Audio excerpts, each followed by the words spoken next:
তোমালোকৰ হাতত সময় আছে সেকেন্ড লিষ্টৰ বাবে আবেদন জনাবলৈ তোমালোকৰ হাতত সময় আছে সেকেন্ড লিষ্টৰ বাবে আবেদন জনাবলৈ অলৰেডি যিমান ছাত্ৰ ছাত্ৰী আছে সকলোৱে গম পায় যে আজি আমি কৈ আছিলো যে 3টা বজাত আমি কি কৈ আছিলো 3টা বজাত আমি কৈ আছিলো যে তোমালোকৰ এক্সাম টু কি কৰিব এক্সাম টু পিছুৱাৰ বা এক্সাম টু তেওঁলোকে পিছুৱাব লাগে এন্ড ডেফিনেটলি তোমালোক সকলোৱে দেখা পাইছা আজি 16 তাৰিখৰ এখন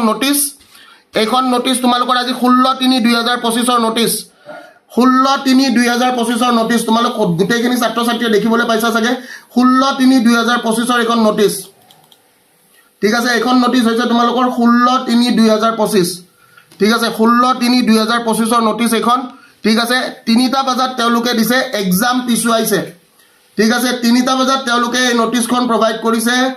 16/3/2025 they have already given that reference notice to the ABUB SLPRB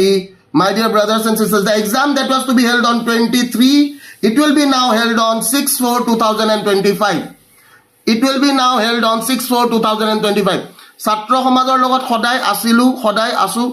আৰু হেতু আই থিংক লাইক আমাৰ ভিক্টৰ সেনা এই বস্তুটো ফিল কৰে yes or no my dear brothers and sisters কিন্তু প্ৰশ্নটো এইটো যে এক্সাম পিছুৱালে নহব আমাক লাগিব আমাৰ প্ৰপাৰলি 1:5 ৰেশিওত তেওঁলোকে দিছে নে নাই দিয়া